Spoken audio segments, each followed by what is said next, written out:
Dave. If you watch this channel, you'll love us on Main, where we do deep dives into the greatest cricket stories every week at Good Areas. How did Virat Kohli play that shot? What is so weird about Neil Wagner? And explaining the incredible misery of being a New Zealand opening batter. Visit our Good Areas site today. Want to show the world that you not only love cricket, but that you know the game deeply?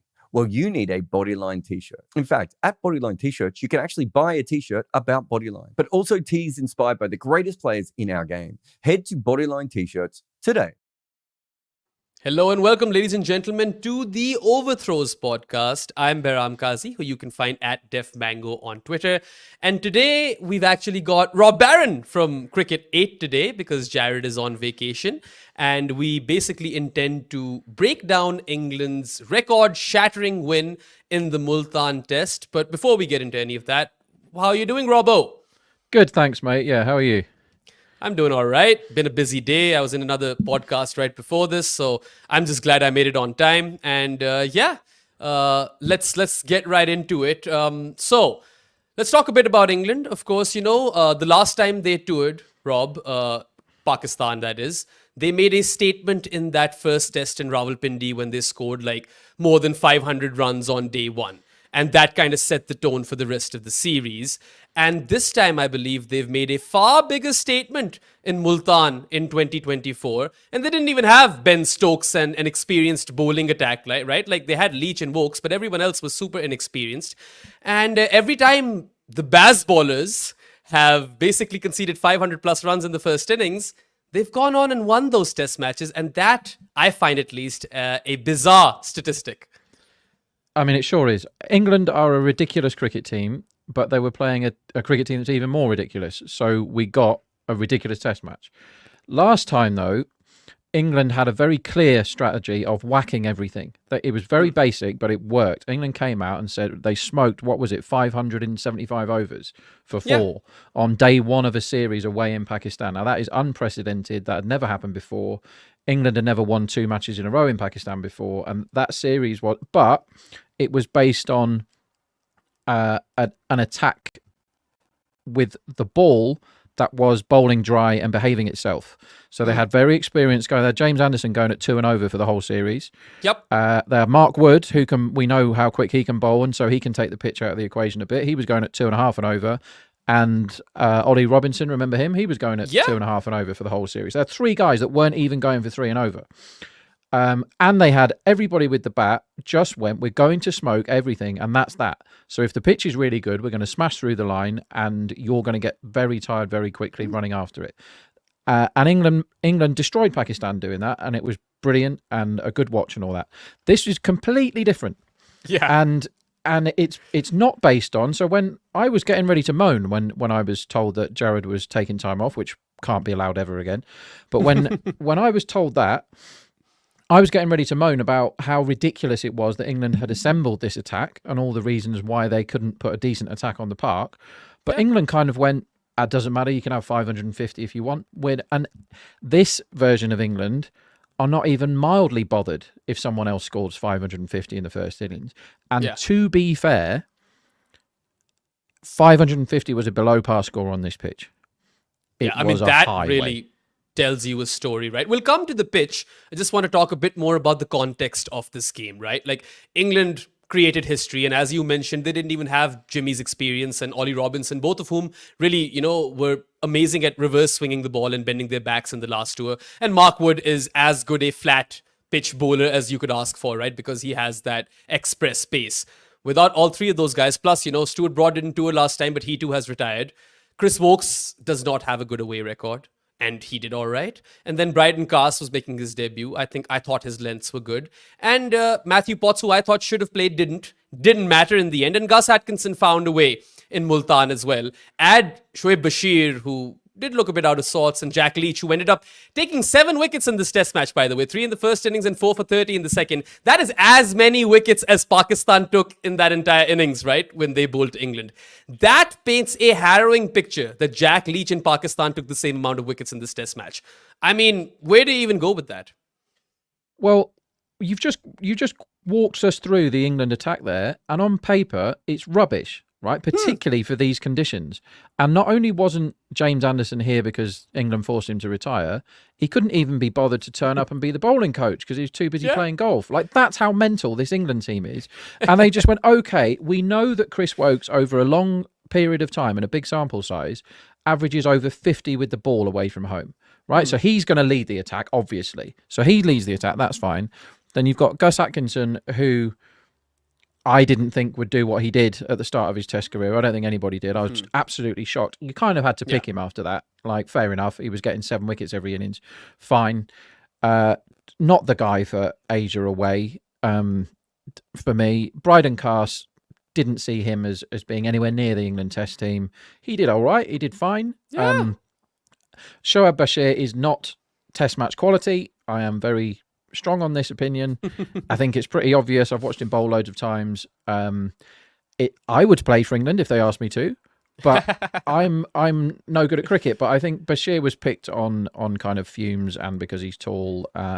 He's a quick whiz pick. The release points, of course, and that basically gives Baz and Stokes a boner. We all know this stuff, right? He is their golden quick whiz baby. And, Somerset's number 1 spinner outbowled him in this game, who is England's number 2 spinner right now. That is very interesting. But, what they've done over here, England, is that they have created history and they have absolutely deflated Pakistan. You could look at the body language of the Pakistan players. And, despite the surface, and we'll come to the surface, don't worry, England still managed to take 19 wickets, which were enough because Abrar was in the hospital.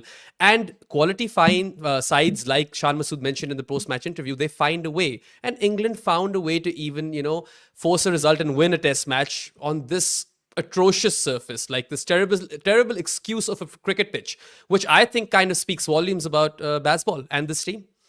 Yeah, I think what the England method can do is it can discombobulate the other team. And that's what happened here. You add extreme heat and having to field for ages, but it wasn't just having to field, because England had to field for the same amount of time in the first innings as Pakistan did. But Pakistan kept having to chase after 2s and 3s in the field, and that is really tiring. I mean, Abrar got way too hot, and he's, he in the hospital. That's where he ended up. England Pakistan was so done by conceding 800, which was, it kind of looked like it was as soon as England decided that they weren't going to declare when they got to kind of 550, 600, 650, they were like, well, we're going to bat once and we're going to bat for absolutely ages. Pakistan were like, oh shit, now we're going to have to run around after the ball for another 2 sessions or whatever it is, and it's really hot and we're all bored and we can't get any wickets. And then you try and come out to bat, and the first ball set the tone. It was done. The first ball, the game was over. A massive booming drive, ball 1. What the hell are you doing? If you notice all the Pakistan batters in that third innings, a lot of tired shots, you could see that these guys are mentally and physically toast. That was what was apparent, on the screen. And, just to paint a Pakistan POV on this, right? Because we've spoken about the English POV. They lost to England by an innings and 47 runs after posting 556 in the first innings. No team in the history of cricket, 147 years of Test cricket, had ever lost by an innings after posting 500 plus runs in their first innings. So that's a record on its own, right? Also, Pakistan are now 11 Test matches winless at home, which is their worst ever streak at home. They've leveled their streak of 11 winless tests at home from 1969 to 1975. But in that streak, they had 1 loss and 10 draws. This one is a lot worse. You're looking at 4 draws and 7 losses, and their last win at home in a Test match came versus South Africa back in Feb 2021. You and I didn't even know each other back in Feb 2021, right? That's 3.5 years ago. And it gets worse. You're looking at 6 back-to-back losses in Test cricket, right? Like Shan Masood hasn't really won a Test match as captain. Six games as captain and 6 losses. And this I feel now, without a doubt, is the lowest ebb in Pakistan's storied cricketing history, right? Because it is a proud cricketing nation, and everyone actually thought of this side throughout their existence really as a mercurial team. They get galvanized and on their way they can take anyone down. That is yesterday's narrative now. This team is consistently poor. And as we saw in this Test match, they were physically incapable, mentally incapable of, clawing their way back into the contest. I don't even think they can recover from this, honestly. It's that big a dent. They'd probably need therapy or something. And it's just a ridiculous downward spiral, not just for the team, but also for the country. Like, for the longest time, Pakistan's cricket was running parallel to Pakistan, the nation. But it's a country which is in economic turmoil, political turmoil, and the cricket has caught up. And it is really tragic, even from a neutral standpoint, because Pakistan cricket and West Indian cricket, those are two teams which added a lot of flavor to Test cricket. And that flavor's gone, Rob. Yeah, I mean, firstly, it's a massive shout to say this is the lowest ebb for Pakistan. I think the main thing, so Pakistan for a long time in my lifetime were based on one very good spinner was in the team pretty much at all times. Latterly, that was Ajmal and then Yasir Shah in Test, and they had both of those at one point. But they also had Mohammad Yusuf, Yunus Khan, before that, Inzamam. They always had totally dependable Test match batsmen. Now, at the moment, they don't have a spinner that is anywhere near Saqlain or Mushi or any of the guys that I just mentioned. They don't have anyone anywhere near that class. Abdul Qadir is another one. Right. Of course. So they don't have anyone in that category now, Pakistan. And they used to base a lot of their success of being good in spinny conditions, which we haven't had at all in this Test, obviously. But the batting in the last 5 years, maybe a bit longer, has been based around one guy. And who is dependable, particularly in easy conditions. Dependable. You're not going to get him out. Now, in the, what was it, the 11 Test matches you've just spoken about, and in the last basically 2 years, Babar is in bad form in international cricket. And he's 18.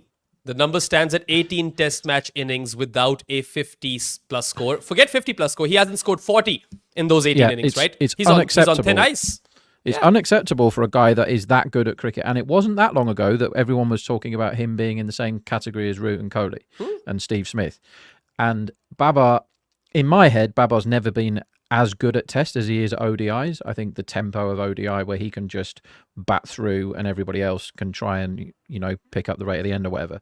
But it's a big problem for Pakistan because they look to him as being the guy that's going to be in at the other end, and he keeps getting out very cheaply.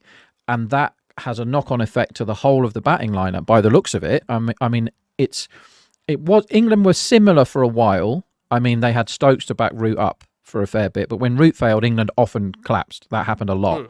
But now Pakistan are kind of like, well, if Babar can't score, none of us are going to. And they need somebody or a couple of them to step up a bit. And you could argue that the first innings, you'd think, well, Shah Masood is the sort of guy that can bat time, he can play sensible long innings, he has the technique for that. And anything that you thought was good about Pakistan's batting, you can throw on the fire because of what happened in the second innings. On an absolute road, they just threw a Test match away. They didn't even try and defend and block and anything. There's loads of records and statistics which everybody has been rattling off in the last few days about this Test match. The thing that appalls me the most about this Test match, and I prefer to be appalled than celebrate anything. So I am appalled at Pakistan scoring at 4 and over in that last innings.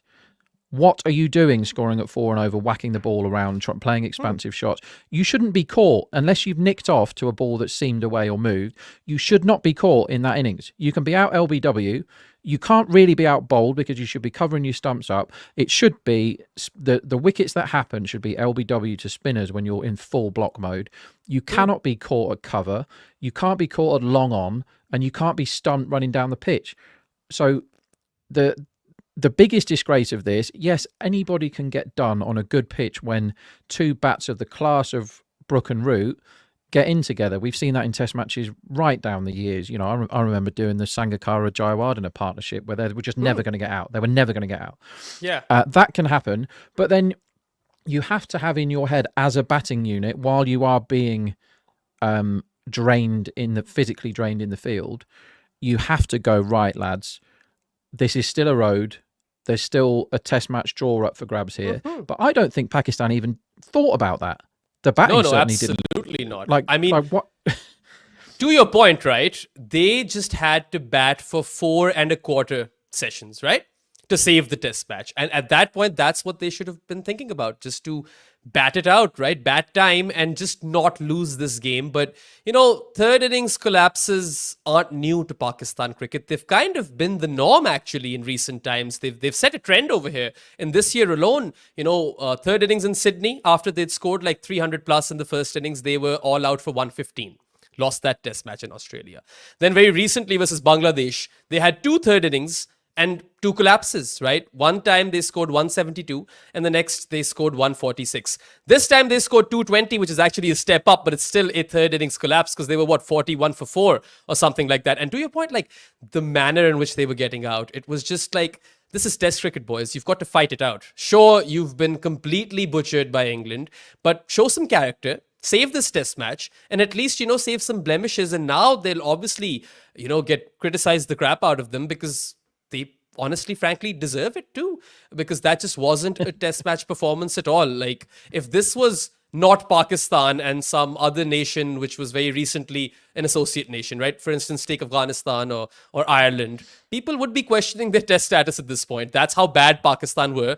And you mentioned the batting, right? Of course, there were some good things. We saw the first innings and you all of a sudden thought that this might be some promising stuff from Pakistan. Abdullah Shafiq, who had been in a ridiculous run of form, scored 102.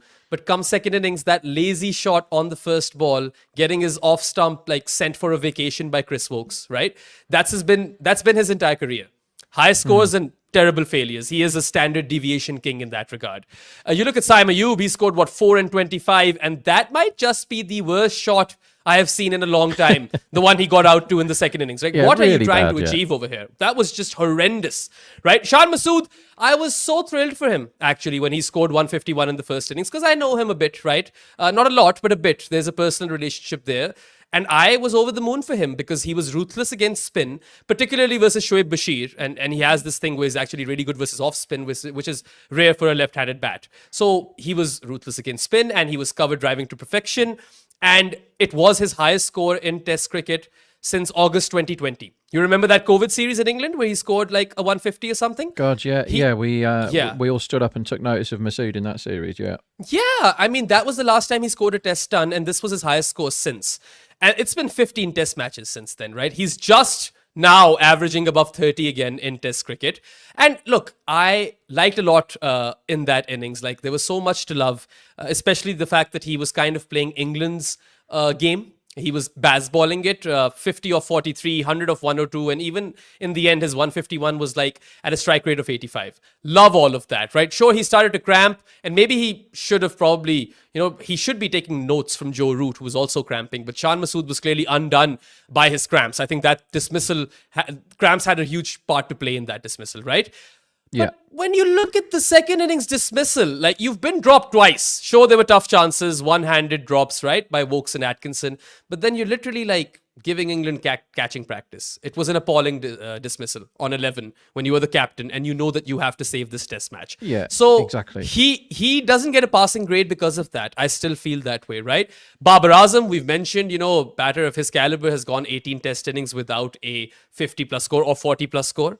And, his dismissals were really poor. He got worked out by Chris Wokes in the first one.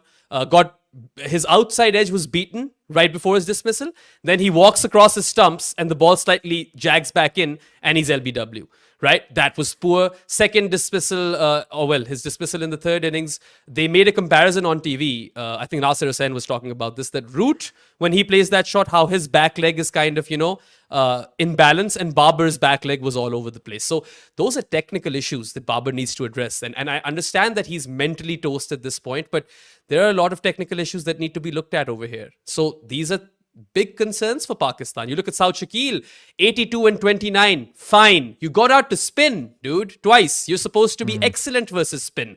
That is unacceptable. Rizwan made 10 runs in 2 innings, including a duck. I can excuse that because he's generally the guy who's always fighting it out. So he perhaps gets a pass. And then Salman Ali Agha was probably the only guy who kind of stood up and, put his hand up. He was like, all right, I'm going to kind of fight it out over here. Scored an unbeaten 104 and 63. Can't really fault him. Even took Root's wicket. And then Amir Jamal, out of all people, scored an unbeaten 55. So, the guys who you expect to kind of raise their hand and take responsibility have gone missing. And Pakistan cannot pick up a bat in the third innings. And, if you at least bat well, you can save games. But you lose games because you're getting out. You're not winning games because you can't get people out. There's just so much wrong with this team. Yeah, I think the captain has to shoulder a lot of the blame there, though, for this loss. I think and when the guy scored 150 in the first innings, you think, right, he's back. He's in good form. This is a good deck. He can lead this attack now, because when Babar is having a very, like, quite a long lean trot now, like Babar is, as you say, he's got technical deficiencies. It's not like one of those spells that any batsman can get where he's been unlucky, or he's nicked off, or he's got run out, or he got a really good one early. This isn't happening. Babar is getting out to balls that he would easily defend or even score off in the past. Now they're getting him out. So Masood has to step up there, right? And when he's just seen Shafiq, who, as you say, is a feast or famine kind of batsman, play a stupid shot, Shana's got to come in at number 3 and go, right, guys, this is what you do now. Forward defence, leave. There are shots. That's what we do now, because we're trying to save a test match. We cannot possibly, it's physically impossible, mathematically impossible for us to win this test match. So let's not even think about that as an option. So attacking shots get us nothing. Unless you're trying to maneuver the field when you've been in for a certain amount of time and you all that kind of stuff. That was never a consideration. So it's up to him to come in and set the tone for his team. And that second innings kind of destroyed the 150 they got in the first innings. It was a completely different cricketer. He got dropped. He got dropped, and then he got out playing really stupid shot. I don't think he gets a passing grade, right? Just because of that stupid shot and the way he was playing in the second innings. Because if there are 2 players in Pakistan who I'm like, okay, these guys did all right. Salman Ali Agha and Amir Jamal. I'm not going to fault those guys. Amir Jamal even took that worldie of a catch, right? To dismiss Ollie Pope. So those guys had positive outputs. His figures don't reflect it, but I think he was like really putting in a lot when he was bowling as well. He was bowling his heart out. And you spoke about Shan and how he needed to shoulder that responsibility. Some of the decision making as captain was also atrocious, right? Do you remember the negative lines that Abrar was bowling? They were bowling outside leg stump to Harry Brook and Joe Root. You're coming at the end of the game and saying that quality sides find a way to take 20 wickets. Well, I'm sorry, Shan, but you can't take wickets if you're bowling outside the leg stump to 2 batters who are on the top of their game, right? What are you waiting for them to balloon one? Trying to sweep? A top edge, perhaps? Like, that is an inherently flawed plan. It is not attacking cricket. So you can't come on and say that, we've got to find a way to take 20 wickets. Well, you're not going to take very many in that way. It's just a very, very flawed plan. Then, I don't know if you remember this, but he took the second new ball like 5.2 overs late, as if there was something that Pakistan were, kind of doing with the old ball. They weren't getting any purchase with the old ball either. So why are you waiting for 5.2 overs? I think Naseem Shah was overbowled. He bowled 31 overs, and towards the end of England's innings, I have no clue why Naseem was bowling. Like, do you want to break him, right? This is an injury-prone bowler. We know he just came back.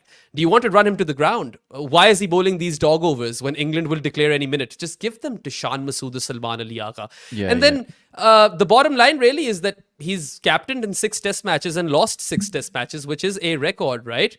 So his position is under threat right now. There are rumors in Pakistan that he might be removed, strong rumors, but that's not going to fix anything. The captaincy, as dodgy as it was in this test match, I don't think that's the reason why Pakistan is shit.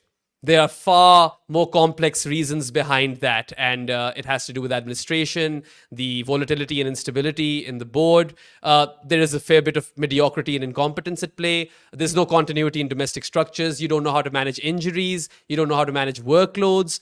And I mean, this probably doesn't even cut it. There are things that I'm probably forgetting right now. So a captaincy change won't fix it. There are no easy fixes to this, Rob. There are no stopgap solutions. You will need a structure. You will need process. And that seems to be, or Pakistan cricket seems to be forever deprived of that structure and process. That's the grave reality.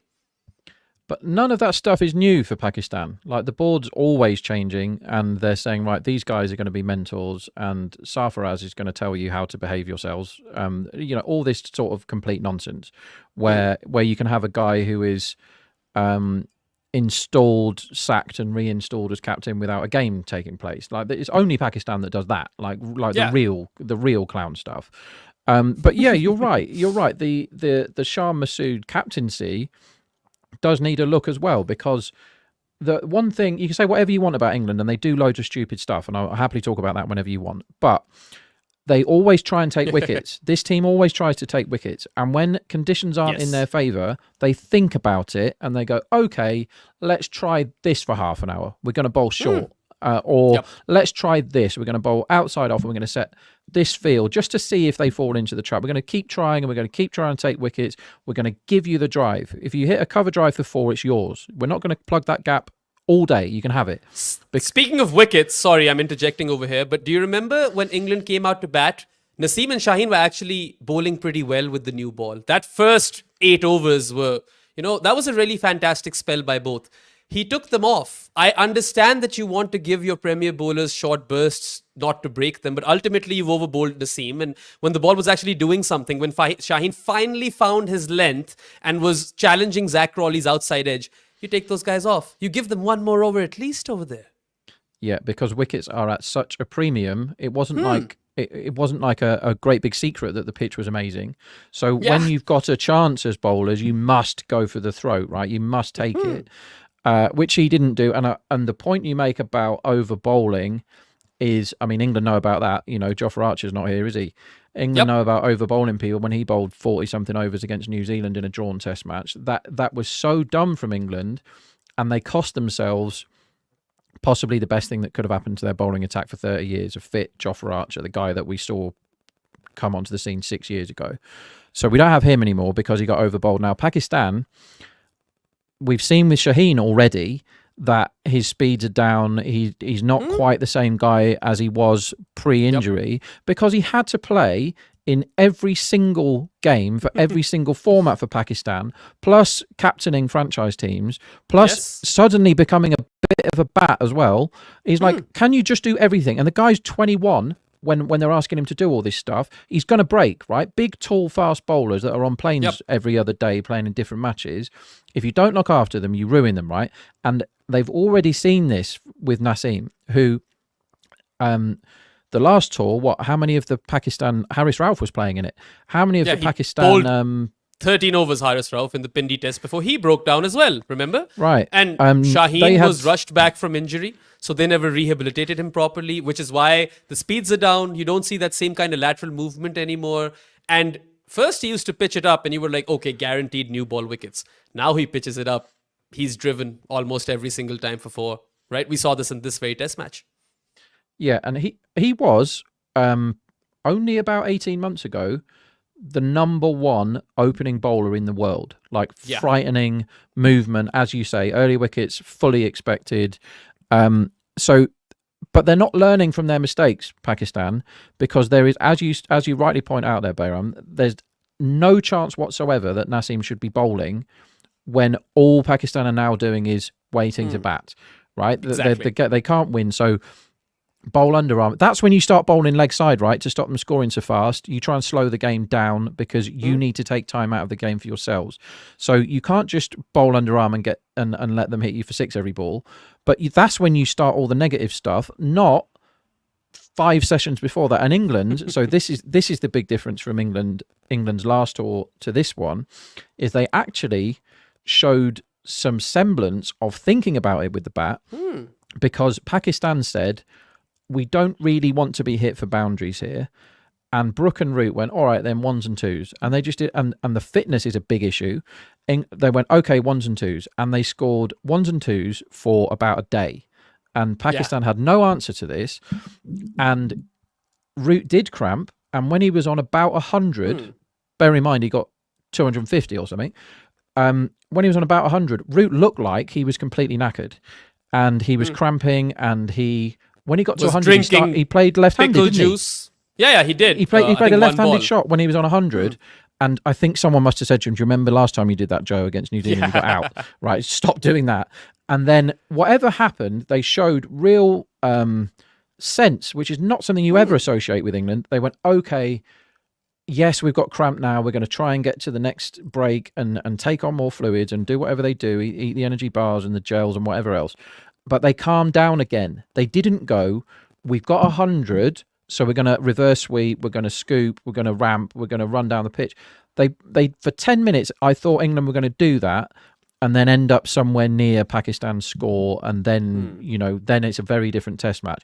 But I don't know whether someone spoke to them or they worked it out between themselves. If we just chill out here and take all these very easy singles, we can score as many as we want because we're never going to get out. And so England outthought Pakistan, and if you're getting outthought by this England team, you are in big trouble because they ain't the sharpest. Rob, we could probably outthink Pakistan at this point, right? And which brings me to the surface, right? Because I think you are signing a death wish if you are preparing a flat deck to face England, and this particular England, Stokes' Baz bowlers. Yeah. He wasn't even playing this test match, right? He probably doesn't want to play the next one because they didn't need him. And why would he want to bowl here? He's just coming back from injury. That's the harrowing bit. And just on the surface, now, I'll give you some context.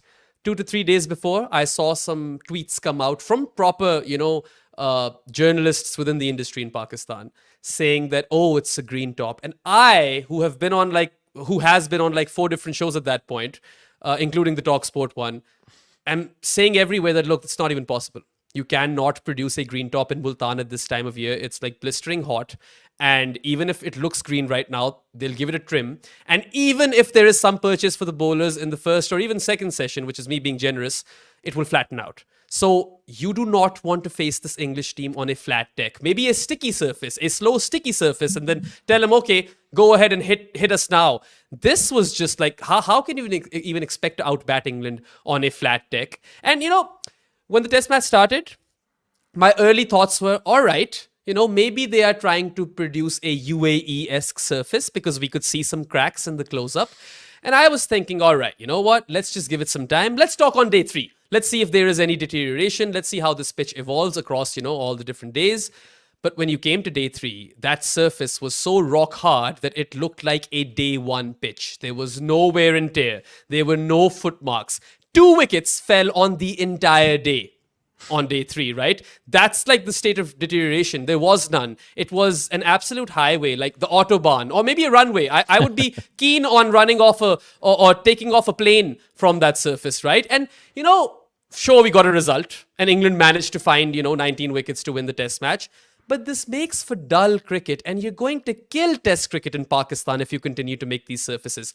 Jason Gillespie and Shan Masood said that, we expected the surface to behave this way, we just couldn't take the wickets. Why are you preparing this sort of surface? That's not on Tony Hemming if you're asking him for that. You prepare a flat deck against, Stokes' Baz bowlers, and, you should do that at your own peril. Because if they have learned absolutely anything from the last time England toured Pakistan, it should have been that don't prepare a flat deck versus this team. They went ahead and did that. Like you said, that 550 was under par. Well, 450 was definitely under par. And I feel like if you have a test match surface in which 450 runs are not enough, then it is an unfit surface for test cricket. It's not a test match at that point. It is a weight loss boot camp, right? You're just asking people to come along and lose some kilos. And I actually have a question for you. Does it even make sense to bat first on this sort of surface? Because then the team batting second will come and outbat you potentially and put you under pressure in the third innings. And you are then in a situation where you cannot win the test match anymore and you're under pressure. So perhaps batting second is the better ploy over here. Very interesting shout that. I think the only way I would think about that is because you're doing more things that England don't really want you to do. England love dictating from batting second and last. England love chasing. England go, right, there are times when England go, oh, fine, you're going to get loads in the third innings. That's a shame. We're going to have to score quicker in our fourth innings. Simple as that. Like, we're going to have to gun down whatever you've set us. And if Pakistan had found a way to have a big lead in this, England would have tried to knock the runs off.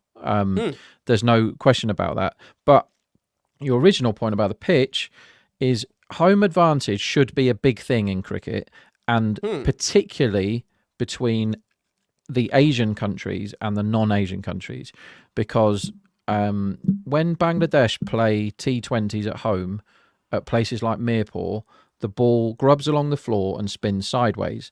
Yes. And Australia come over, and Australia are much better than Bangladesh at T20 cricket. They get walloped in the T20s because they don't know how to play on those pitches, and all the Bangladesh players do. So you can use home advantage to win you games, and Bangladesh have been doing that in white ball stuff for a long time now. They've also been, as Pakistan will tell you, wildly improving in test matches, Bangladesh. That said, it's very obvious that you don't want to play against England on a road. Yep. it's up to Pakistan. Pakistan are allowed to create pitches which suit their style of play.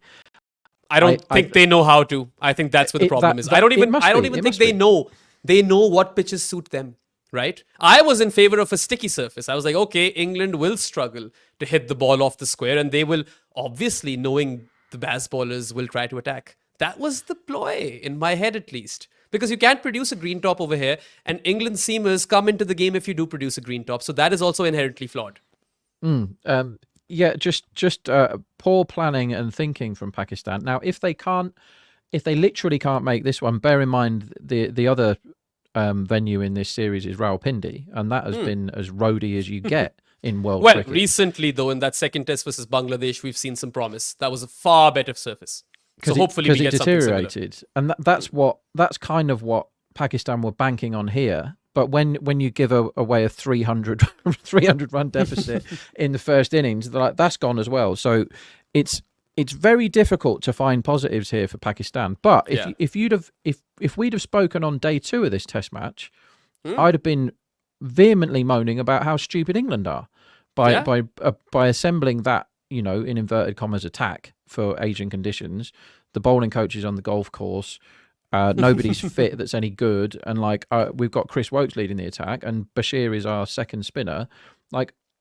I'm confused now about Jack Leach, because Pakistan make me think that Jack Leach might actually be quite good, and I've never thought that before. He doesn't, he's a bit like an early Nathan Lyon, who just sort of lands it in the right place. And Lyon went on to really work out cricket, because I think he's got a good cricket brain. I've never thought that Leach was particularly good. He shouldn't be taking 7 wickets on pitches like that. He shouldn't be taking more than the entire Pakistan team in a test match like that on that deck. But he did. I mean, Bashir didn't do anything. But if Jack Leach is looking good, again, it's more worries for Pakistan. And the other thing that Pakistan have got is, now that they, on paper, Naseem Shah and Shaheen is a gun couple of bowlers to be in tandem against you, right? On paper. It didn't look like it here.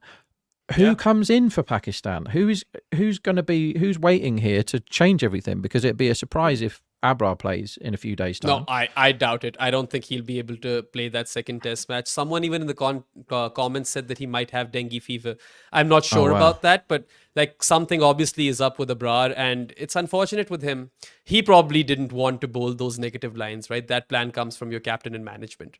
And he's just dropped off, and there are multiple reasons for that. He's a finger spinner, essentially, even though he's like a leg spinner, but he's a finger spinner. You can't call him a wrist spinner, for instance. But he might have been found out. Another angle is that he hasn't really played any cricket, because Pakistan keep warming the bench with him. So he hasn't had any game time. He's also been injured a lot, and he broke down literally in this test match. So here's a guy who everyone thought could lead Pakistan's spin bowling attack for years to come. In an era where Pakistan have no spinners, there is a serious dearth of spinners. So it's all quite gloomy for Pakistan cricket, really. And another thing that was funny was that the outfield was quite shitty. So you had to run more. And that doesn't help when it comes to fatigue either. And that's something you can definitely fix. Did you notice how some of the fielders, when they would dive, they were like heaps of dust that would come up? Yeah, so what's up with that? You've got time to prepare this ground. It shouldn't be this way. At least, in terms of batters running singles and fielders running towards the balls, you want to minimize that sort of fatigue, if anything, because Pakistan, like you said, they don't even have the luxury of resting Shaheen and Naseem in Test cricket, even though right now you could make a case that they aren't even at least Shaheen doesn't even probably deserve a spot. There is a lot wrong, and we will get into more of all of this after a short break. You are watching Overthrows with Behram and Rob, and we'll be back in a moment. You want to swing wildly at the internet like you've got the new pill in your hand, but you keep getting dead battered. Find the movement you want with NordVPN. They are our protection against terrifying cyber threats and wide-battered geo-blocks. NordVPN will help you get through any rights restrictions so you can watch all the cricket you want. We aren't always happy the wickets were on. Sometimes we need a change. NordVPN can switch your virtual location so your IP address is ready to cash in So if you need to get around the internet's rules, or I suppose in our case laws, select NordVPN. They can help you watch a game on a cheaper stream in another country. Give NordVPN the ball and let them penetrate all your vast internet issues. Because if you need a VPN, go Nord. Use nordvpn.com/Kimber to get a huge discount off your NordVPN plan plus 4 additional months for free. It's completely risk-free with Nord's 30-day money-back guarantee. You can also receive a 20-gigabyte daily data voucher. The link is in the show notes. Protect your computer like a big hitter is coming for you at nordvpn.com/KIMBER right now. Welcome back to the Overthrows podcast. You guys are with Behram and Rob. And before we get back into the serious stuff, Rob, I don't know if you appreciated the Multan DJ in this game, because there were a lot of Adele tracks.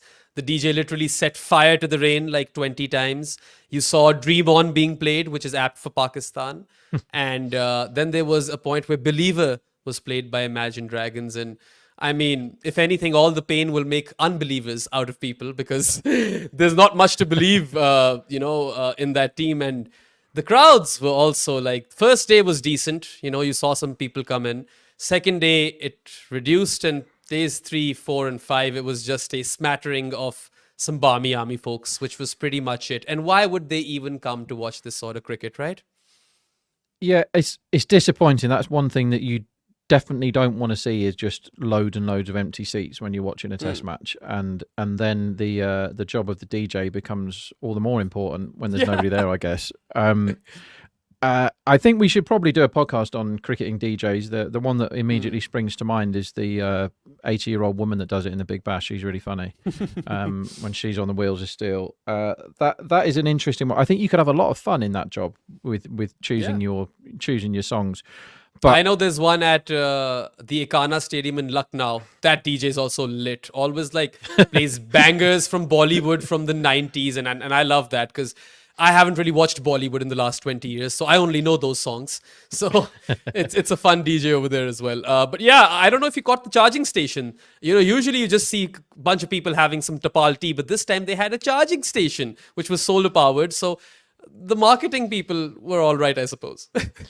Yeah, I mean, I missed. We managed to have David Gower back on the main feed, which is always a good thing. But him talking about his very passive aggressive chat whenever he has to advertise the Tapal tea is usually really good. That's something to look out for in the PSL when he has to advertise stuff.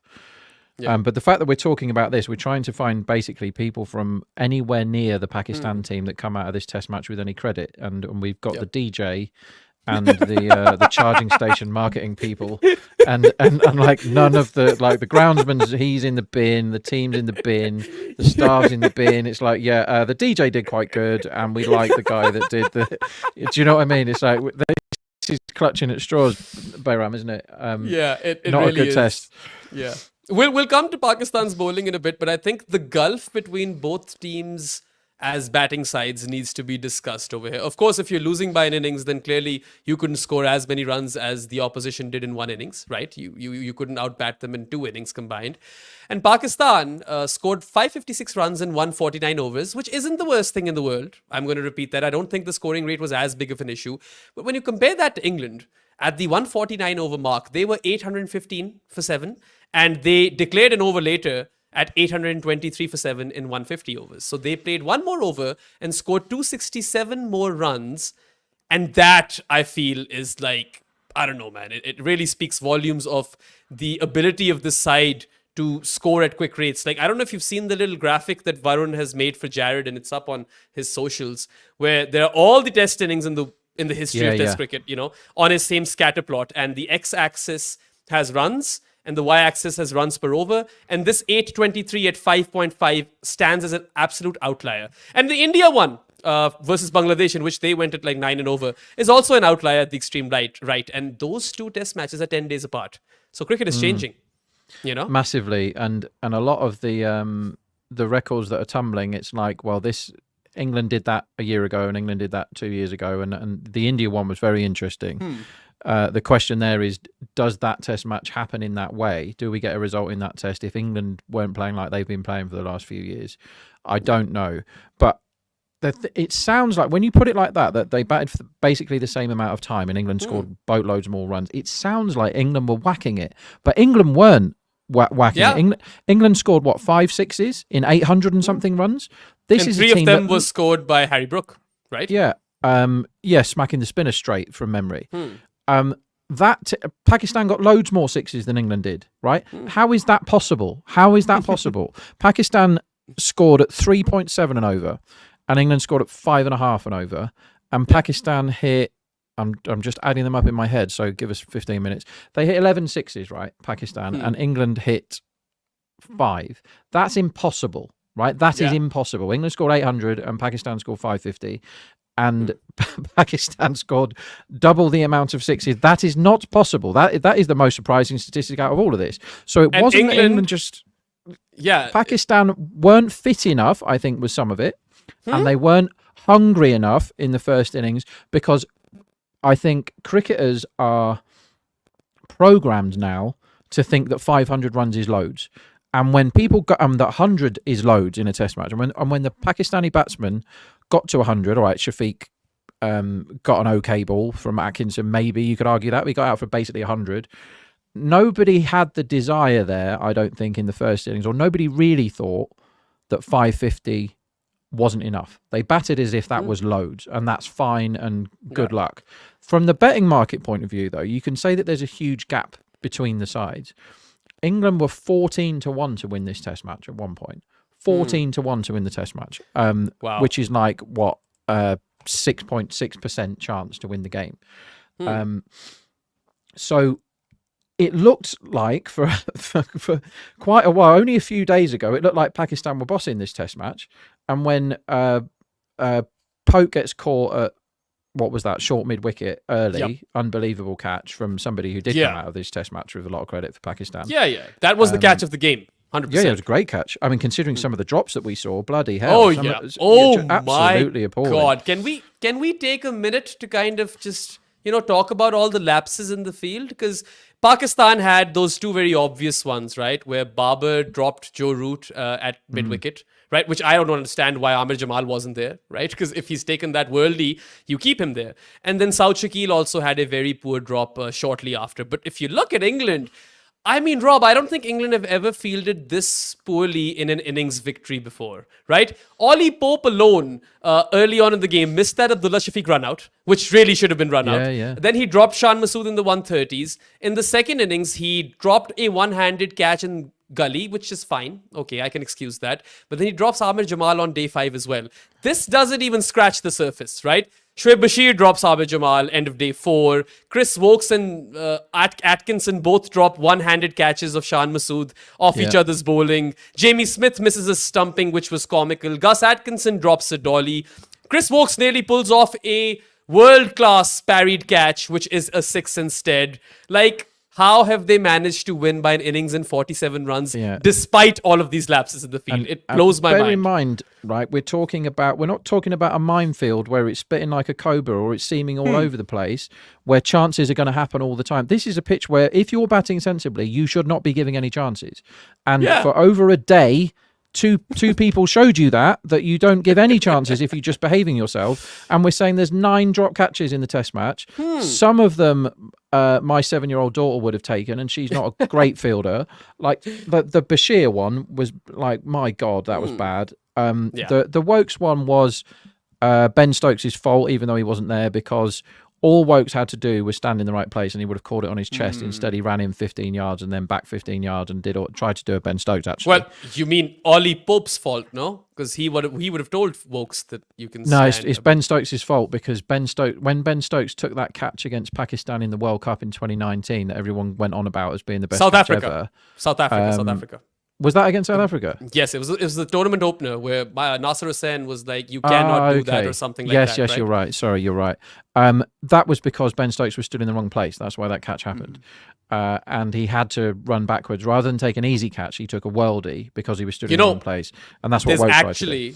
I know I'm digressing, but there's actually a catch by Jadeja versus New Zealand in a test match that is better than that Ben Stokes catch. You guys can go find the YouTube video. That Ben Stokes catch, like Ben Stokes is the best marketed sportsman of all time. That wasn't the best catch of that World Cup, let alone the best catch ever. Go and watch Guptill's catch to get rid of Steve Smith in one of the games where he's like at silly point or something. It just takes an absolute unbelievable one-hander. One of the... I know we probably shouldn't be talking about catches 5 years ago right now, but I think who was it? Was it Cottrell took an absolute stunner on the fence in that World Cup as well. They had absolutely no right to get to and took it one-handed and just carried on running around the fence. Anyway, yeah, Ben Stokes' catch wasn't very good. If he'd have stood in the right place, it would have been easy. But I'm saying it's his fault that Woakes was stood in the wrong place and tried to take a much more spectacular catch, because that's what he does to people.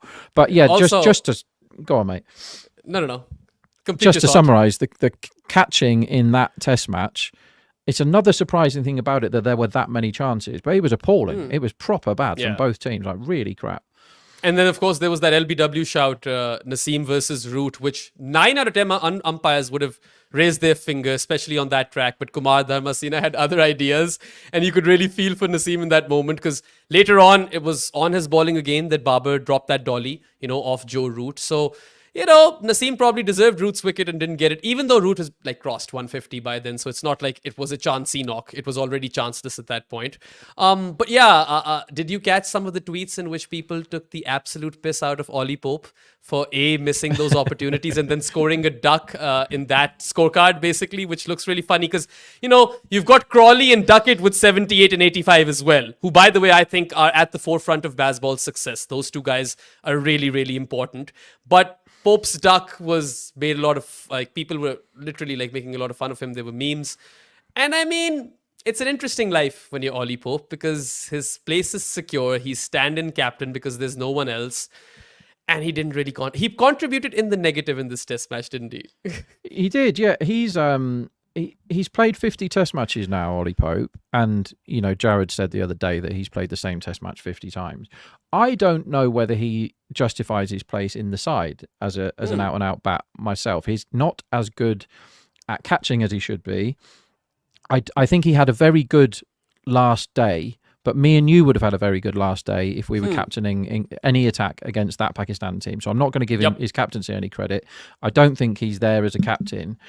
And you can say he's a young guy and he doesn't have captaincy experience. He's played 50 test matches and most of them under Ben Stokes. He can watch stuff and learn things. And, if someone made me or you captain of a test match team tomorrow, we'd make some funny decisions. We'd be thinking about it. He doesn't look like he's that. He's very much, he's like a better Shah Massoud in that when he feasts, he really does feast. But he has a lot of low scores as well. He's got a problem...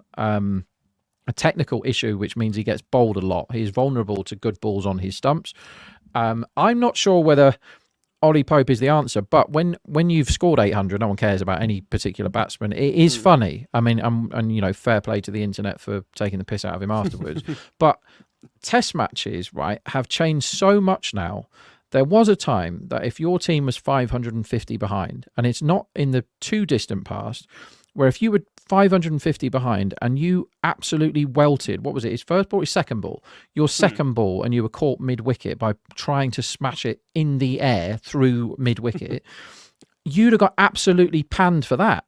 Not panned for being the only one that doesn't score in the 800s. Like, what the hell are you doing? But test match cricket has changed so much. And we, Jared and I did a podcast, I think after day one of this, and I said, which has come to fruition again now, cricketers don't have the mindset at all, or the technique to be able to block a draw. It's gone. Like, no one does it. When was the last time somebody did it? It used to be 50-50 if a team needed to bowl a team out on the last day, roughly speaking. 10 wickets was about 50%. And you'd go, right, who's the guy that's going to stand up? Who's going to bat with him? You needed to be bloody-minded, technically proficient with defence, and put attacking shots away. You go, right, they can't dismiss us caught in these 4 fielding positions. It can't happen because we're not going to hit the ball in the air. So that's done. This is how we do it. We leave everything. If they want to bowl negatively, brilliant. We'll just kick it away. Great. Doesn't happen anymore. It's gone. It's gone from the game. And I think England are kind of responsible for that. Also, the fact that people are being brought up now on limited overs shots. So we are now seeing cricketers for the first time that when they were young, they were taught reverse sweep, switch hit, range hitting, belting the ball, right? Rather than what everybody taught everyone 20 years ago, which is block it, defend, you must have a high elbow, play forward, put a defensive price shot, on your wicket, all of play that. textboot cricket. Now And it's now, just very, very rogue. England are literally saying, if you play like that, you can't get in our team. It's not going to happen. It's no good for us. And so we all know that Stokes can block it out for a day, and Stokes kind of needs to block it out for 2 hours before he can whack it, really, which is why he's a crap T20 player. But that has gone out of the game. England haven't just changed the game in that they've made it more interesting from teams targeting victories from places where they never did before. See India a couple of weeks ago. They've now changed it so that no one can ever play for the draw again. And until somebody does, that is so out of fashion now. And the fact that Pope's dismissal, yes, it's funny that he was the only one that didn't score out of 800. But Pope's dismissal was just, everybody said at the time, that was unlucky. What? It was his second ball. You're 550 behind. Why is the ball in the air? Have a look for a bit. And he just went, no, I'm smoking that because it's that's what we do. We are that team. You can credit that wicket to the catch, really, because it was phenomenal. But, overall, I think England have, in this second iteration of baseball, kind of, calm down a bit as well, because there are phases in the game where I remember Pakistan was bowling these negative lines, and Ramiz Raja pointed out that sure, you've stopped the boundaries, but they're still going at 4 and over. And people always say that, Sehwag used to baseball, or Viv Richards used to baseball. Look, that was one player in a team. And you can make a case for Australia, who were going at 4 and over in their golden run, but this is a team which does this en masse, which is why it's different, and which is why I feel like baseball is having an impact on cricket. And I mean, look, they went on to score the 4th highest total in Test cricket ever in this Test match, right? 823. It's also the 4th score of 800 plus in Test cricket, and the highest score in the 21st century. There has been no 800 plus score in the 21st century. 4th highest score in history, obviously, and that partnership, 454 runs between Root and Brook, that broke so many records, right? It's the 4th largest partnership ever for any wicket. It's the largest 4th wicket partnership ever in the history of Test cricket. It is the largest partnership for England ever, and the largest partnership that Pakistan have conceded also, right? Conrad Hunt and Sobers, I believe, had that one, which is now a record broken. And if you think about it, it was a great Test match for Yorkshiremen. Shan Masood got 150, and then Root got 262, Brook got 317. And if you really think about it, Root and Brook, if you combine their 262 and 317 in the first innings, they scored more, amongst themselves than Pakistan did, all 11 players. That's more runs than 556, right? That I just find phenomenal. And I also think it's crazy how we're almost an hour into this podcast, and we've even spoken about Crawley and Duckett, but Joe Root and Harry Brook haven't come up. It was just hilarious. It was a bit boring for 2 sessions, just watching them score the easiest 4.5 and over to negative fields, and bowlers that weren't trying to get them out, and fielders that were fed up, and nobody in the crowd. Like, that's not a great watch, actually. And the only record there that England didn't beat, which shows you what an outlier that guy was the Sehwag triple. Sehwag's triple 100 was much faster than Harry Brook. And Harry Brook scored, what did he get, 100 off his last 60 balls or something? Something like that. And Sehwag was just like, smack. When conditions were in his favour and his eye was on. Both of those triples were in Multan. That is an important little factoid as well. Harry Brook, 317, of course, player of the match, deservedly so. The second player in history to score a triple 100 when you've scored your maiden double 100. And he even said in the post-match presser or something that he was just looking to, beat his dad's high score, which was 210. And he goes on and becomes the 6th Englishman in the history of Test cricket to score a triple 100. And he loves it in Pakistan. He even said that I want to roll up the pitch and take it back home with me, because he's played 4 Test matches over here. He's got 100 in each of them. In his last 3 innings in Pakistan, he's got 100. And now, the latest one is a triple. And no non-Pakistan batter has scored more tons in Pakistan than Harry Brook. Man has played in Pakistan in just 6 innings. Like, what the hell is going on over here, right? Like, he broke Sehwag's record because Sehwag's 309 was the highest score in Multan. Now it's Harry Brook's 317. And in his career, he's batted in Pakistan in 6 innings. He's got 785 runs compared to 21 innings in England where he has 761 runs. So that also tells you a story. And Tim Nielsen, Pakistan's high performance coach, even said that Pakistan were afraid of bowling straight to him. He did a number on the opposition, and that was Harry Brook at his absolute best because this kid has range. He has all the shots in the book. He can charge down the track and hit you for sixes. He has these weird tennis forehands as well that he'll like swat through like long off, and then he's got the drives. He's got the sweeps. He's got everything. He really like could be on his way to greatness if you think about it. Yeah, he could, and I think players get rated by this is going to sound daft, but bear with me. Players get rated on how good they are, but people don't break it down into formats enough. And actually, you would think that Harry Brook, because of all the shots he's got, would be a really good T20 player. But there are some guys that have all the shots, but their temperament, when you couple it with the technique, makes them test match great. And he is potentially a test match great. I don't rate him very highly as a T20 player. I haven't seen him play a lot. No one can doubt the talent, but he doesn't quite know how to construct the tempo of a T20 innings as those of us that watched all the IPL, where he got 100 and a load of failures. Obviously, he didn't play in it this time. So, well, he just had a lot of good knocks versus Australia in the ODI series, right? Only caveat over here is that he didn't really play in India, of course, because of personal reasons, and our heart goes out to him. Even he was even looking up to the skies after scoring that triple. So, that was a little cute little moment over there. And also someone in the comments has said that Sehwag's triple in Multan was slower than Brook. It was the one that he scored in Chennai that was quicker. Either way, he couldn't beat Sehwag, right? But I still feel like, look, I honestly thought that England might just score 1,000 runs here and Harry Brook might overtake Lara. That looked very, very real at one point in the game. Yeah, I think because England, this iteration of England really wants to win and force results, the 1,000 wasn't quite on. Whereas only 5 or 6, maybe 10 years ago, they'd have gone, well, we've got a chance to break all records here. Let's do that because it's going to be a draw anyway. And now England don't think like that at all.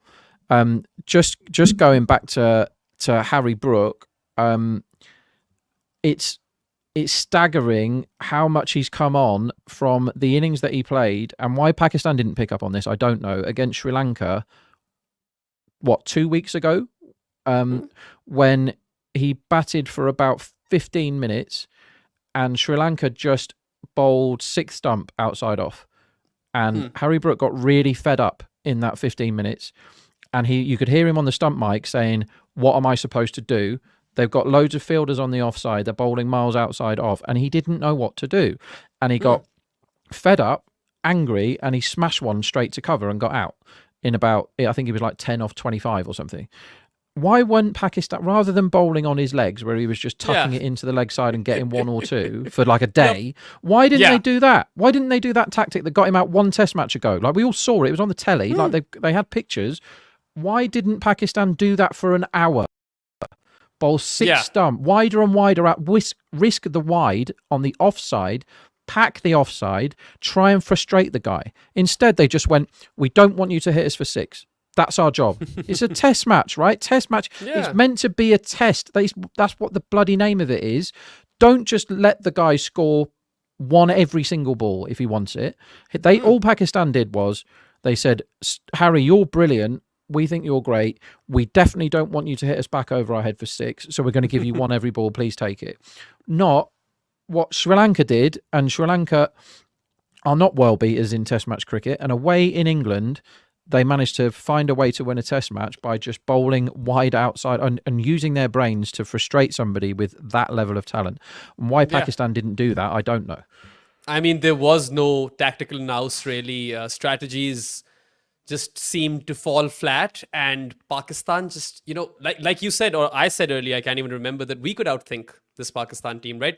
And you're watching them play, and I'm really impartial now when I'm watching cricket. I don't really care who wins or loses, but it's just frustrating to see any team do that. Like, you're talking about taking 20 wickets and then you're bowling like outside their legs and it's easy for them to just sweep along the ground. That's what they were doing. They weren't even going for the expansive slog sweeps. They were just literally getting those singles. You're kind of playing into the opposition's hands. And to your point, they could have tried that. Bowl outside off stump and try to frustrate him. They didn't. He scored 317. And then, of course, you've got Joe Root. It would be unfair to end this podcast without talking about him, right? 262, which was phenomenal. It's his highest test score in his more than a decade-long career, right? And he overtook Alistair Cook as England's highest ever run scorer in Test cricket. And as a result, Joe Root is now the 5th highest run scorer in the history of Test cricket. He also completed 20,000 international runs for England during this Test match. 35 tons now for him in Tests. And till the end of 2020, that number was just 17. Since then, 2021 onwards, Root has 18 tons and the combination of Smith, Kohli and Kane Williamson have 17. So he has more tons than all of those guys, which I just find to be a ridiculous statistic, right? His first ton in Pakistan obviously weirdly missed out in the last tour. Everyone got runs, but Root didn't. And his second versus Pakistan overall, funny stat that every time he scores 100 versus Pakistan, he gets to 250 plus, right? And he's only had 250 plus scores. It's like the Ollie Pope one. He averages, 85 once he crosses 30? It's something like that, right? He's also feast and famine, as you mentioned earlier. But, sure, we all know what a class player he is. And I think he is undoubtedly the greatest test batter in contemporary cricket. Like, there's Root, there's daylight, and then there's other people. I firmly believe it to be that way. But what you really have to laud over here is his fitness. Insane fitness. Barely ever missed a test for England. I think he's missed like one test match, right? And then he was in early. Of course, batting at number 3 because Duckett had injured his thumb and Pope was opening and he was gone on his second delivery. So Root was out there fielding for 149 overs. And I think he batted for 136 overs, which comes out to 280 odd overs. And then you could see his undies and his trousers and shirt kind of drying up on the field in the Multan sun. He's 3,250 runs away from Sachin, and that number was 4,000 or something not too long ago. Yeah. I think he should come and play in Pakistan every year. He'll get there. He'll overtake Sachin that way. But what a cricketer! And the best thing about Bazball 2.0 is that Root has gone back to his old template. Everyone is batting around him in the, Bazball fashion, but Joe Root is taking his time and he's just ensuring that he scores bulk runs. And I personally love that. Yeah, well, he is now. In the last Ashes, one of the days he came out and he tried to reverse. No, what did he do? The kind of pick up scoop for 6 off the first ball of the day in a Test match against Pat Cummins, wasn't it? And you think that version of Joe Root can't catch Sachin because every time he scores 100, he's going to get out next ball playing left-handed or whatever. This one, like I said earlier, he showed us a glimpse that he might be doing that, but he actually went okay. I remember being at his, I think he got about 180 at Lord's. I was there. And the reason why he didn't score 200 that day is because he started doing ramps and scoops. And whilst Root has proven that he can come along with the Bazball whacking and play more inventive shots and stuff, the guy that just bats how he wants to bat, he's mastered the tempo of Test match batting because he doesn't get stuck. He doesn't do that bit where he's like, he hasn't scored for 25 balls or whatever, which can happen to anybody. He just keeps nudging it about, rotating strike. If you bowl him a bad ball, he fences it. He's not whacking it everywhere. He's not reversing stuff. He doesn't do the Ben Stokes innings where he might score 100 off 100 balls, but he didn't score off the first 40 of them or whatever. He doesn't do that route. He just ticks along in third gear and you can't get him out when he's seeing it. He's the best player of spin I've seen for England. When he's in, and he also, like, going back 4 years when he got panned a lot over here for not converting, right? That was the thing. Yes, he wasn't converting that was enough. the conversation when people would rank the Fab Four. They'd be like, "Oh, but Root's conversion rate is shit." I remember Akash Chopra was like, "Kick him out of the Fab Four. He's not Fab Four material." And now he is right at the top of Fab Four, right? And I mean, this is a guy who basically plays every Test match. And sure, England get a lot of stick that they play a lot, but he's good for all of those Test matches, right? And like you said, he is the best player of spin for England that you've ever seen. In my lifetime, he's the best batter for England that I've seen, right? I haven't seen W.G. Grace and Jack Hobbs because those are probably, and Len Hutton. Those are the guys who'd probably like challenge Root, right? I haven't seen them bat, so I would say that at least from the batters that I've seen, Root is the best. And he's got a shot at overtaking Mohammad Yusuf again, Moyo, for the most runs in a calendar year because he's close to like 1,200 now, and he's still inked in to play like 5 more test matches this year, right? Or is it like 4 more test matches this year? And he could get there. He could overtake Moyo in this series alone, get a triple in the next game, a double in the last one. Who knows? Because he's just in this purplest of patches, right? We've barely ever seen anything like this, that someone just goes on a tear for 4 years. That's what it is right now. And it's insane how he has just, for a large chunk of this, baseballed as well. That didn't impact him. Even when he was, struggling as captain, he was still scoring runs. He was a bit of a one-man show. He is inevitable. You just cannot get Joe Root out early these days. No, I think he's cracked it with the conversion thing. Once, whatever he did, whether that was just a mental thing or he had to reset himself or whatever it was, he's cracked it. But the thing England need to be wary of here is relying too much on him. And I think this is what we're seeing from Pakistan. They rely too much on Babar, and when Babar folds, the whole lot of them do. And when Root failed against Sri Lanka in the one test he did fail, England lost. Yeah. And that's because as good as Duckett and Crawley are at setting the tempo for England, how England want to bat, and they're both brilliant, and Duckett is the most improved player against spin I've ever seen, because when he burst onto the scene against Bangladesh, he got bowled for 5 runs every innings, basically. Like, he had and now he's got flaw. got all 4 types of sweeps. Yeah, right? exactly. That's what he is. Exactly that. But he gets out for 80 a lot, and some people would say that's a great problem to have, but he hasn't worked out that hunger or the discipline or whatever it is to get the big ones, which Root has. And so Crawley has a severe problem in the 70s, right? That's like his kryptonite. If his score starts with a 7, just back unders, because he can't get to 80 when he's got 70. I think he's failed to get to 80 more times than he hasn't when he's got 70. Do you know what I mean? He's that bad in the 70s, and that's a mental thing of not being able to kick on. Sure, both of those guys play in a very attacking way, so they're going to give chances or whatever, but Sehwag played like them, and he was able to get the triples and bat all day long when the pitch was good. And those and two the doubles. Guys, he has a lot of doubles as well. Yeah, for sure. Yeah. The monster scores. So those two guys need to mature a bit. Root won't be around for it. He's only 33, Joe Root, though. He feels like he's been around forever. Almost 34. So I feel like if his form doesn't dip, maybe we're looking at 5 years from now where he could potentially overtake Sachin. I know it's going to be, quite a difficult task because, of course, everyone's form dips. He can't just continue to go on like this forever. But one thing that I absolutely loved about him was that he could have retired hurt, right? He was cramping a lot. You could see him literally wince in pain, drink that pickle juice. He stuck it out over there. And he was cramping when he was like on 100-something. He ended up with 262. So that goes on to tell you what a thorough professional he is. And he is really hungry for those runs right now. And I feel like if anyone can, Root can, right? Because no one else can get close to Sachin's tally. He can do it. We were discussing this earlier. He can do it. He probably needs to stay injury-free. Yeah.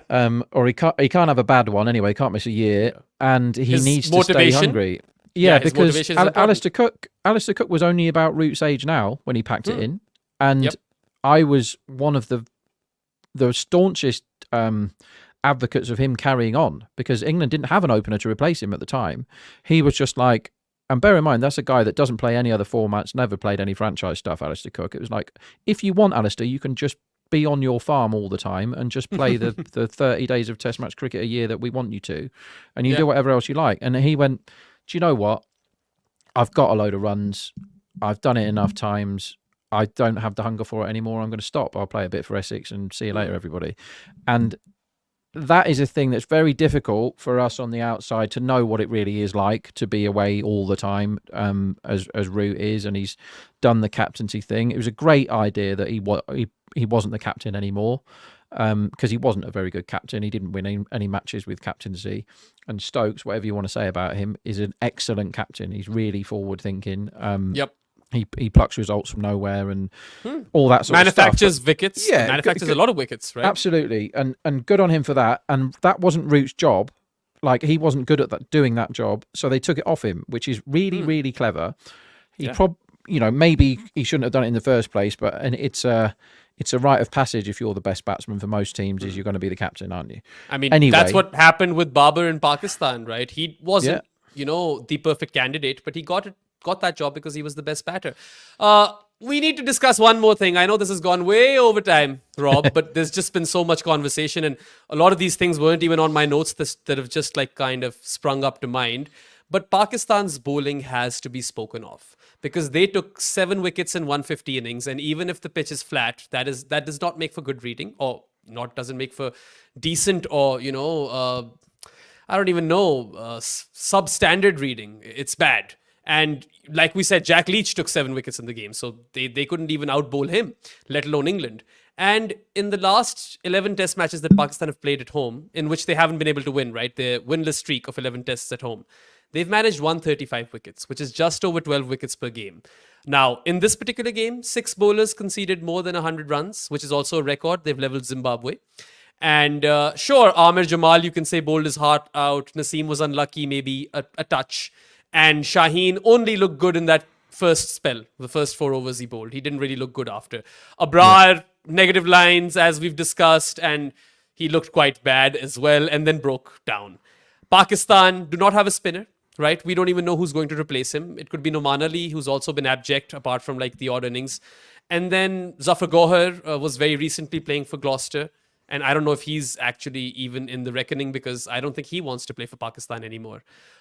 Then you've got basically no one. Zahid Mahmood, Mehran Mumtaz. These guys, you're going to push them into the deep end, and we don't even know what's going to happen. The Pacers would inevitably break down, right? If you continue to curate these sort of surfaces. And you're playing with a Kookaburra. Maybe you could use a Dukes in the future. I don't know. The domestic circuit is using the Dukes ball, so maybe that could be something. Pakistan are on the brink of irrelevancy. There is no doubt about that. And they haven't been even through their exile years, right? They remained resilient. They even rose to number 1 for like 5 minutes. And if you can't take 20 wickets in a test match, and even attempt to take 20 wickets in a test match, then you won't win anything, right? That's how you win tests, unless there is a fancy declaration. Their bowling is at the heart of their steep decline, even if the batting has been terrible, even if they've been collapsing in the third innings. Maybe they could have saved a few tests over there, but they can't win any of those without the bowling. And on paper, they don't look bad, but this is the numbers that I've read out to you, they're as abject as it gets, really. So do you have any like hopes of seeing this? Like, not hopes, but can you even see them fix this in the remaining 2 tests? Because I can't. Well, they need some help from the pitch, I think. So you named some people there who could play as the spinner for Pakistan, and whilst that cupboard, compared to the Pakistan bowling cupboards of the past, is bare, it's not as bad as England, right? All of those guys that you mentioned are better than Bashir, and some of them can field and some of them can bat, and Bashir can't do either of those 2 things, right? I mean, you're being a bit unfair to Bash. Sure, he bowls a lot of rubbish in between, but that delivery to South Shakil was pretty good. Yeah, okay. Okay, if you like, but Bashir, we're not here to bash Bashir, are we? We're here to talk about the Pakistan bowling. On paper, Pakistan's bowling attack is better than England's in that first test match, right? You would rather have Naseem than Gus Atkinson. You'd rather have Shaheen than Wokes, and you'd probably rather have Abrar than Bashir, certainly. Like, I don't think it's the problem is the actual personnel there. What they've now done with a test match just about to happen at the same place in a couple of days is they've knackered the quicks by making Naseem carry on bowling when England were past 800. They made their young injury-prone quicks carry on bowling in blazing heat. So that is mental. Anybody could have been bowling then. So we talked about that. So what they now have is the same people, but much tireder, because they were tactically inept.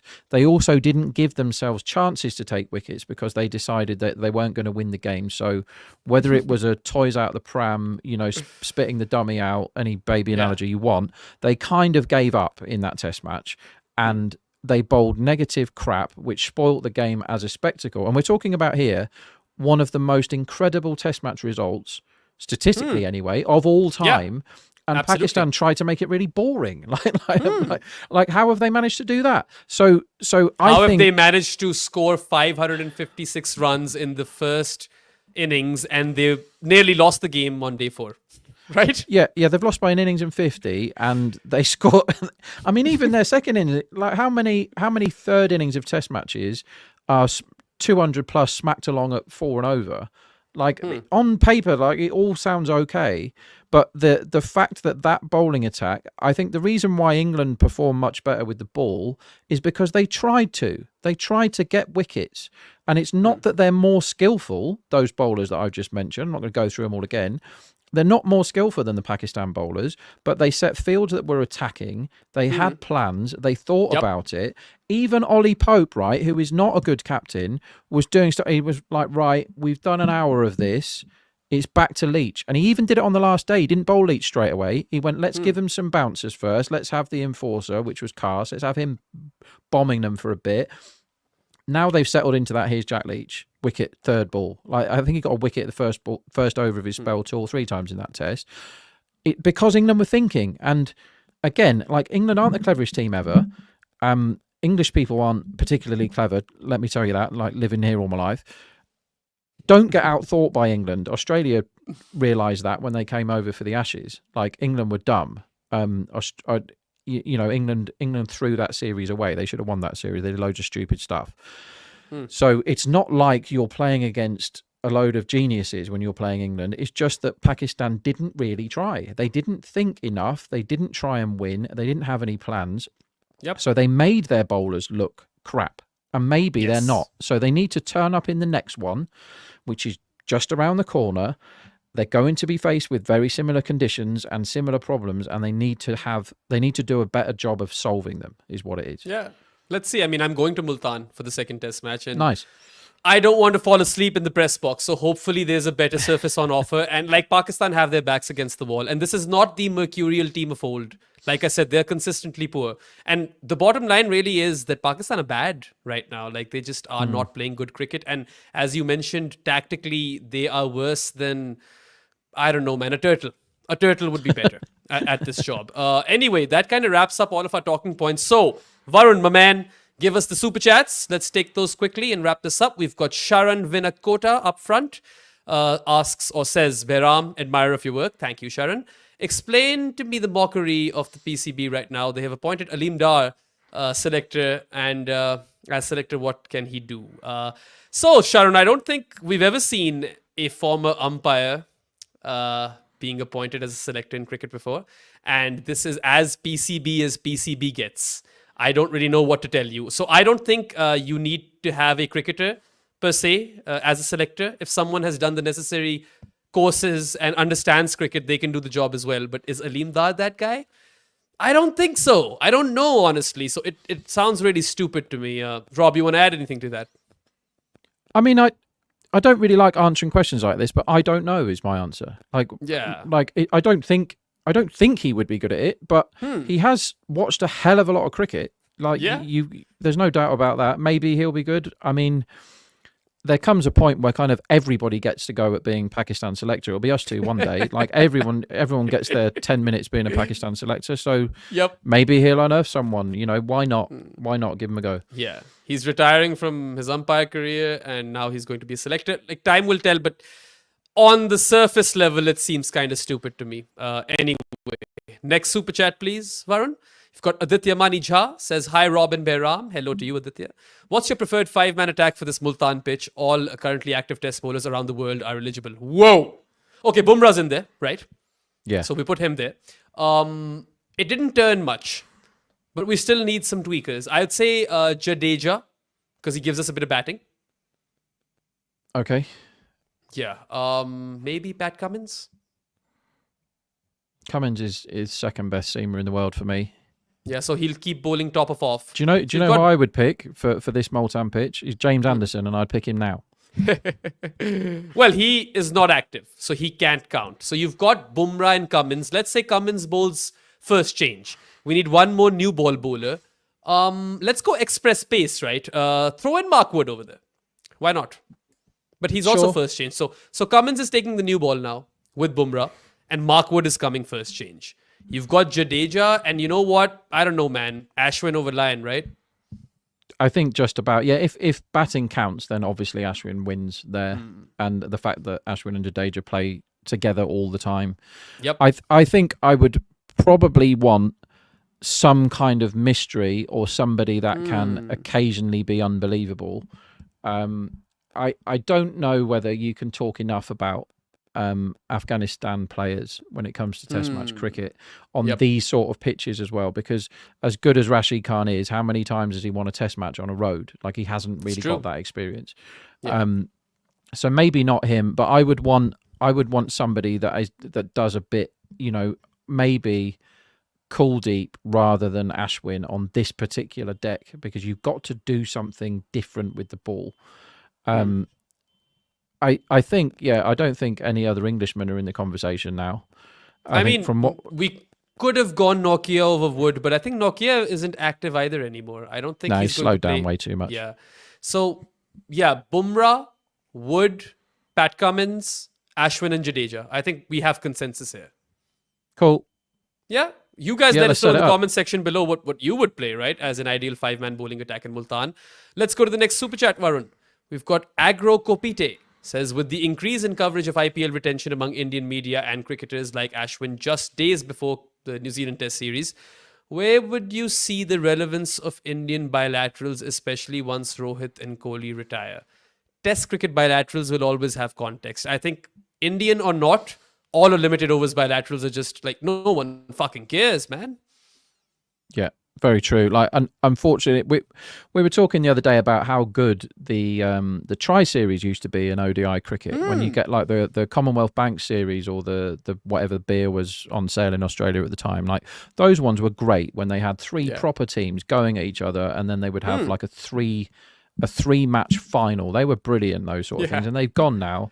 Like, money has spoiled everything. Franchise cricket has put too much of a strain on the calendar for bilaterals in limited overs to have any kind of contest, because what teams are using them for now is to experiment. Like, England played Australia in an ODI series recently, and for all of my cricket watching life, that is something that I would always look forward to. And I couldn't care less. I can't even remember what the bloody score was now. Was it a draw and then it rained or something? No one cares. Because I think Australia nicked it in the last game on DLS. But again, I didn't really watch that series, right? Yeah, and I didn't really care about it. Well, when Australia are turning up and they're going, right, we're resting Hazelwood, Stark, Zampa and Cummins. All right, okay, then, well, it's not Australia then, is it? And England are going, oh, well, this guy can't play because he's tired, and we're saving this guy. And Gus Atkinson's done too much, like, in the Test matches, so he's not playing either. Like, bilateral series, unless you're in the year of the ODI World Cup for ODIs, mean nothing, which is a real shame now. I don't think Virat and Rohit retiring has much of a, is going to make a huge impact on that. It's if somehow the universe aligns properly again and we stop having so many pointless franchise cricket matches, then maybe they get a bit more relevance. But the relevance of those things has gone now. Yeah, at least for me, it's dead. But Test cricket, whoever plays it, you always care. So there is a bit of that. And maybe the World Test Championship has a role to play in that as well. But yeah, I mean, even when India is playing bilaterals, I don't really care much about that either. Even when Pakistan is playing, like, it's just like, who cares who wins those or loses those, and full strength teams are barely playing. Only Pakistan actually does play their full strength team, even if they play Nepal, right? Shaheen Haris Rauf and Naseem Shah will be playing against Nepal at home.